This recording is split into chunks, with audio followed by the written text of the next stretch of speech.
அருட்பெருஞ்சோதி அருட்பெருஞ்சோதி தனிப்பெரும் கருணை அருட்பெருஞ்சோதி எல்லா உயிர்களும் இன்புற்று வாழ்க கொல்லா நெறியே குவலயமெல்லாம் ஓங்குக. திருவருட்பிரகாச வல்லப்பெருமான் வகுத்தளித்த சுத்த சன்மார்க்க நெறியினை தனது நூல்கள் வாயிலாகவும் சொற்பொழிவுகளின் வாயிலாகவும் இந்த மனித குலத்திற்கு எளிமையாக விளங்கும் வண்ணம் அளித்தவர் தான் திண்டுக்கல் சுவாமி சரவணானந்தா அவர்கள் தயா விளக்கமாலை என்ற ஒரு பதிகத்திற்கு ஒவ்வொரு பாடல் வழியாக தனித்தனியாக சொற்பொழிவு ஆற்றியுள்ளார்கள் திண்டுக்கல்லிலே. அந்த வகையிலே இன்று தயவு வாழ்வு 91 அவர்கள் சொற்பொழிவாற்றிய நாள் 13/2/1983. இன்று 91வது பாடல் இடம்பெறுகிறது. இது தொடங்கி 10 பாடல்களும் தயா இன்பம் பற்றி விளக்குவனவாக உள்ளன. தயா ஒழுக்கத்தோடு இருந்து தயா விசாரத்தால் கடவுள் உண்மையை உணர்ந்து அந்நிலை நின்று வாழ்வதே தயா இன்ப வாழ்வாகும். நாம் இந்த ஒப்பற்ற இன்ப வாழ்வை பெற 10 பாடல்களும் உதவுவதாக அமைந்துள்ளன. இன்ப வாழ்வு என நாம் எண்ணுவது எது? புற உலக வாழ்வில் பெற்று அனுபவிக்கும் புலன் இன்பங்கள் எல்லாம் உண்மையான இன்பம் அல்ல. பற்றுகள் நிறைந்த வாழ்வு மெய் இன்பத்தை அளிப்பதும் இல்லை, அவ்வாழ்வும் நிலைப்பதில்லை.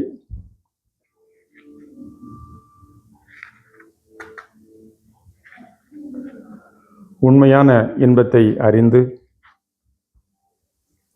அடைவதற்கு சாதாரணமான கல்வி கேள்விகளால் பெற்ற அறிவு, மன அறிவு ஆகியவை உதவுவன அல்ல. மெய்யறிவை கொண்டே உண்மையை உணர முடியும். இம்மெய்யறிவு விளக்கம் மனிதனில்தான் விளங்குகின்றது.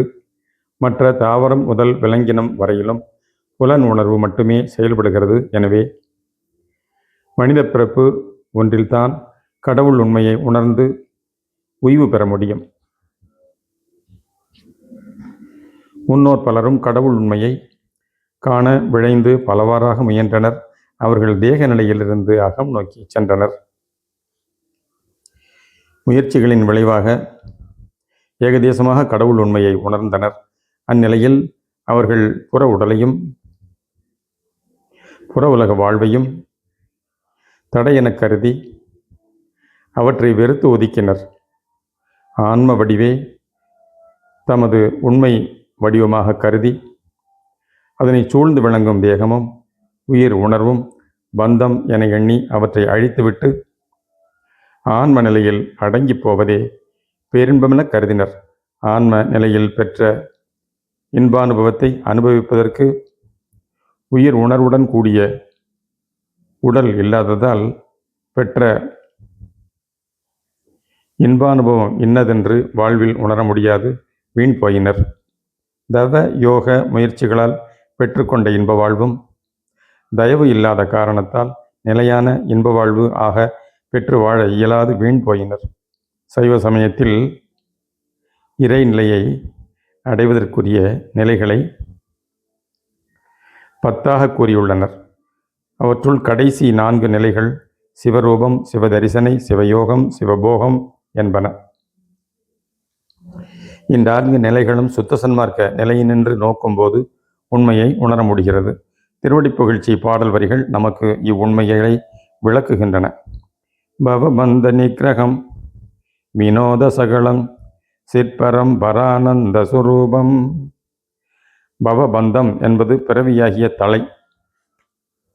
இப்பிறவி தலையானது ஓர் ஆன்மாவிற்கு மேலும் மேலும் எப்போதும் தொடர்ந்து கொண்டே உள்ள ஒன்றாகும்.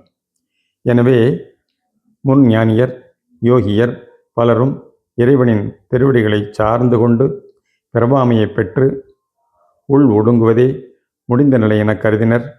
அதற்காக உடலையும் இழந்து சமாதி நிலையில் அடங்கி போயினர்.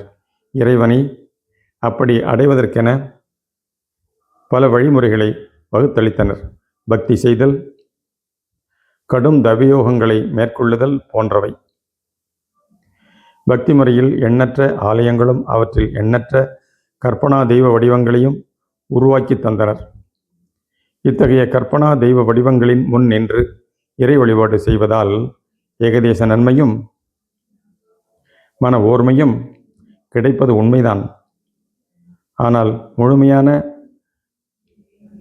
அருளை பெற்று அழியா இன்ப வாழ்வில் நிலவ முடியவில்லை. ஆனால் இன்று மனிதன் நித்திய இன்ப வாழ்வு பெற்று என்றும் சச்சிதானந்தமாக விளங்க வேண்டும் என்பதற்காகவே எங்கும் நிறை பரம்பொருள் சகலம் சிற்பரம் ஆக உருவத் திருமேனி கொண்டு மனிதனில் விளங்கி கொண்டுள்ளது.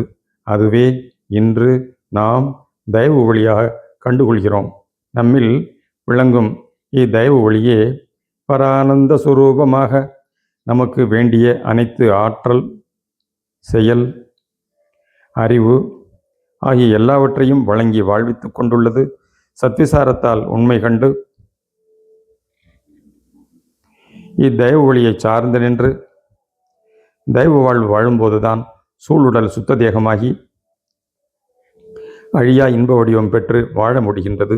இந்நிலையில் பிறப்பு என்னும் தலையும் நீங்கி விடுகின்றது. இவ்வாறு சகலம் சிற்பரமாக விளங்கும் பரம்பொருளை அறிந்து அடைய வேண்டுமானால் மெய்யறிவு ஒன்றினால்தான் அறிய முடியும். இக்கருத்தினை பரிபாக வேதன வரோதயானந்த பதபாவனம் பரமயோகம் என்ற வரிகளால் உணரலாம். யோகம் என்றாலே இணைதல், ஒன்றுதல் என்று பொருள். இன்று சுத்த சன்மார்க்க நெறி நின்று நோக்கும்போது பரமயோகம் என்ற சொல் கடவுளும் நாமும் இரண்டற்ற ஒன்றாக ஒன்றி விளங்கும் தன்மையை விளக்குகின்றது. இவ்வுண்மையை உணராத மனிதன் மாயா உணர்வுகளில் சிக்குண்டு புலன் என்ப வாழ்வில் மிகுபற்று கொண்டு எண்ணற்ற இன்ப துன்பங்களை அனுபவிக்கின்றான். இந்நிலையில் அவன் தன்னை தேக வடிவனாகவே எண்ணி இறைவனை எங்கெல்லாமோ தேடி அலைகின்றான். இன்பமும் துன்பமும் இல்லாதது, பிறப்பும் இறப்பும் இல்லாதது கடவுள் நிலை ஒன்றே எனவும், தானும் அந்த கடவுள் நிலையை பெற்று அவர் மயமாகிவிட்டால் இணையற்ற இன்ப வாழ்வை எய்திடலாம் என எண்ணினான். எனவே அந்நிலை அடைவதற்காக முன் வாழ்ந்த யோகியரும் சித்தர்களும் கடுமையான தவயோக முயற்சிகளை மேற்கொண்டு அநேக சக்தி சித்திகளை பெற்றும் முடிவில் உடலை விடுத்து ஆன்ம நிலையில் ஒடுங்கி சூனியமாகி போயினர். எனவே அவர்களின் யோக முயற்சிகளெல்லாம் பயனற்று போனதை உணர்கின்றோம். இன்று சுத்த சன்மார்க்க நெறியில் நாம் ஆதியிலிருந்தே இறைவனோடு ஒன்றாமல் ஒன்றி விளங்கி கொண்டுள்ள உண்மையை உணர்கின்றோம். இவ்வுண்மை வெளிப்பட்டிலங்கும் பொருட்டே இறைவனின் அருட்சக்தி அகத்தே விளங்க பெருஞ்சோதியே புறஞ்சூழ் உலகமாக செயல்களாக ஆற்றல்களாக விளங்குகின்றது என்பதையும் அறிந்து உணர்கின்றோம். சத்விசாரத்தால் இவற்றை உணர்ந்து அருள் ஒளியை தெய்வ ஒளியை சாராமற் சார்ந்து கொண்டுள்ள பரமயோக நிலை நின்றே அனகமாக விரிந்து வாழும்போதுதான் நித்தியானந்த வாழ்வை பெற முடிகின்றது. இதற்கு நாம் தேகப்பற்றை தவிர்க்க வேண்டும். தேகம் இருக்க வேண்டும், ஆனால் அதில் பற்று கூடாது. இவ்வாறு பற்றற்ற வாழ்வுதான் மெய் இன்ப வாழ்வை கூட்டி வைக்கின்றது. அந்த இன்ப வாழ்வே போகம் எனப்படுகிறது.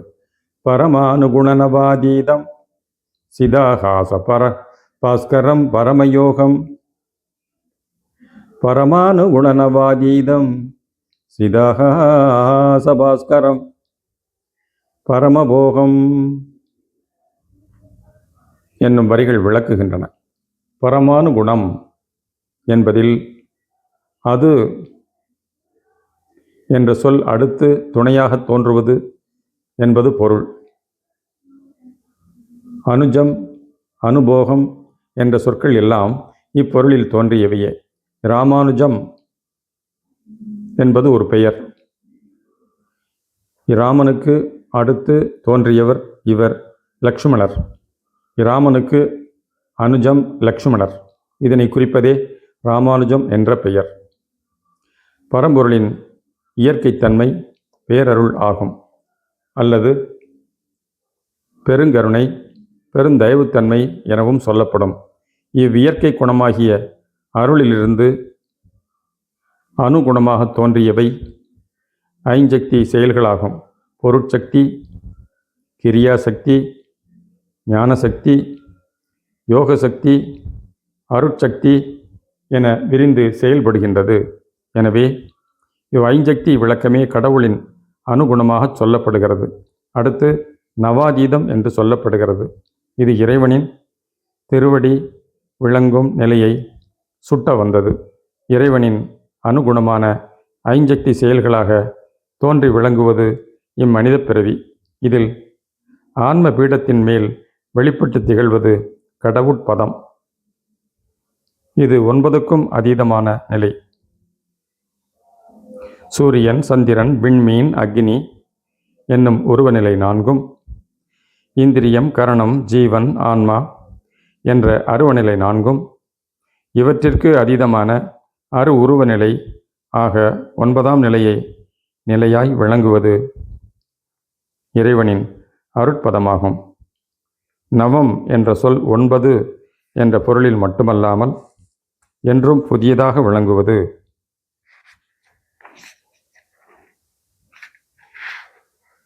என்ற பொருளையும் தருகிறது.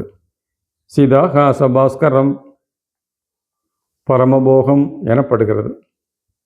புறவான் வெளியில் தோன்றும் ஞாயிறு புற இருளை மட்டுமே நீக்குகிறது. அகவான் வெளியாகிய சிதாகாசத்தில் விளங்கும் பாஸ்கரமாகிய அருட்ஜோதி அல்லது தயவு ஜோதி சூரியன் அக இருளை போக்கி ஆனந்த அனுபவத்தை தருவது ஆகும். இதனையே இங்கு பரமபோகம் என்று குறிக்கப்பட்டுள்ளது.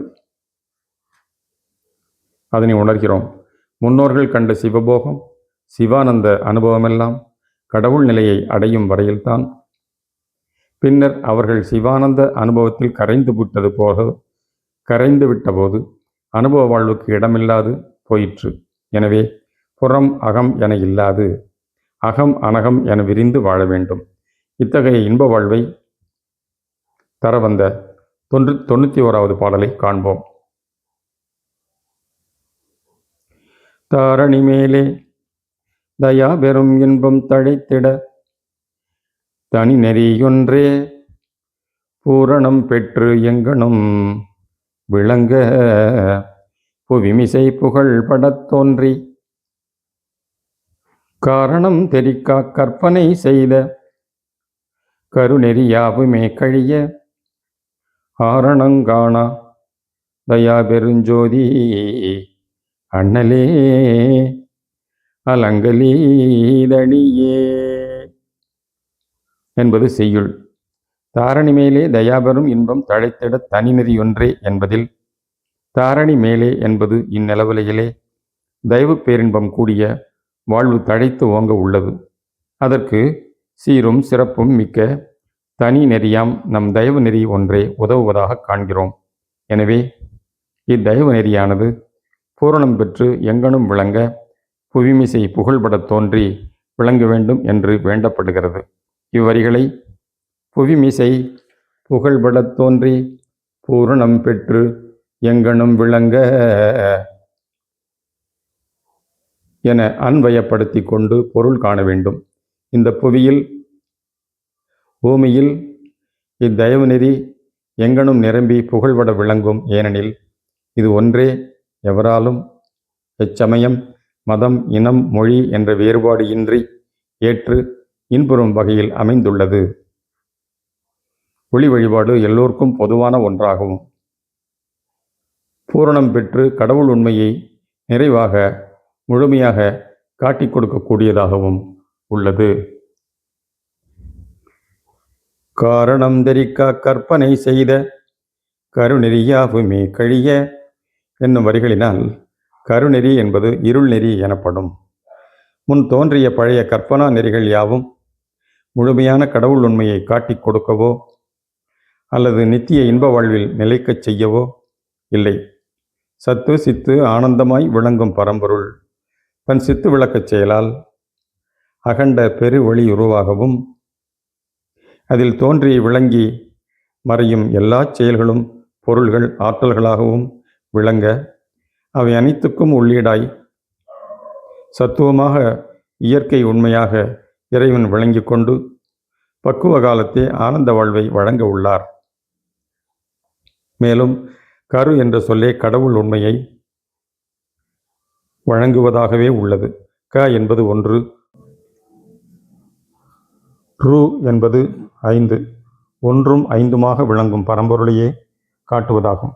இந்த எண் ஏகமாய் விளங்கும் இறைவனின் அருள் ஆற்றலால் திகழும் ஐஞ்செயல் காரியப்பாடுகள் எல்லாம் பேரின்ப வாழ்வை அடையச் செய்யும் பொருட்டே ஆகும். இப்படி விளங்கும் இறைவனை வேதங்கள் ஆகமங்கள் கூட அறிய முடியவில்லை எனவும், இறைவனின் திருவடிகளை தேடி அவை செல்கின்றன என்றும் சொல்லுவர்.